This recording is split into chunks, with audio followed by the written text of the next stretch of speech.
Network News. Samantala, Tindig Pilipinas at iba pang progresibong grupo iginigiit sa Senado na litisin na si VP Sara Duterte at isuko sa The Hague si Senator Bato de la Rosa. Kasama mo sa balita si Radyoman Chelsea Arcilia. RMN Live Report.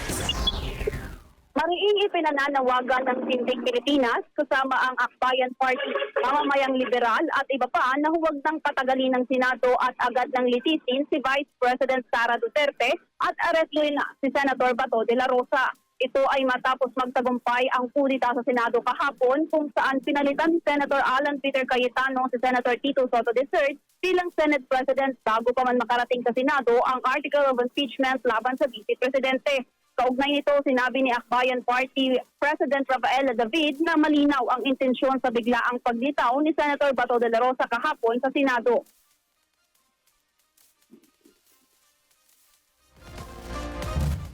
So kung talagang sineseryoso ng bagong liderato ng Senado yung kanilang mandato, ay i-convene nila agad yung impeachment court.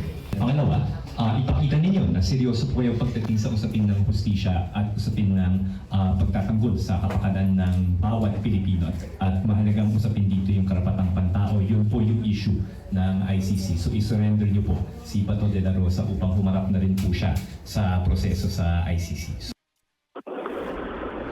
Kaugnay niyan, kasama rin sa panawagan ng mga grupo na arestuhin na at dalhin sa The Hague si Senator Bato de la Rosa, lalo't may warrant of arrest naman na umanong inisyu ang International Criminal Court laban sa nasabing senador at sangkot naman na talaga umano si de la Rosa sa patayan bago pa maging presidente si former Rodrigo Duterte kaya't hindi na umano ito isolated case.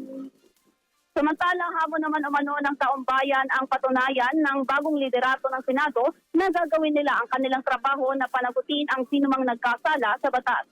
Alam natin na kaya lang naman biglang sumulpot si Bato de la Rosa is to tip the balance para magkudeta sa leadership ng Senate. Pero klarong itong changing leadership is an attempt to protect Sara. Lahat ito ay konektado. Mahalagang maaresto si Bato para kahit papano magkaroon tayo ng fighting chance na magkaroon ng fair trial sa Senado.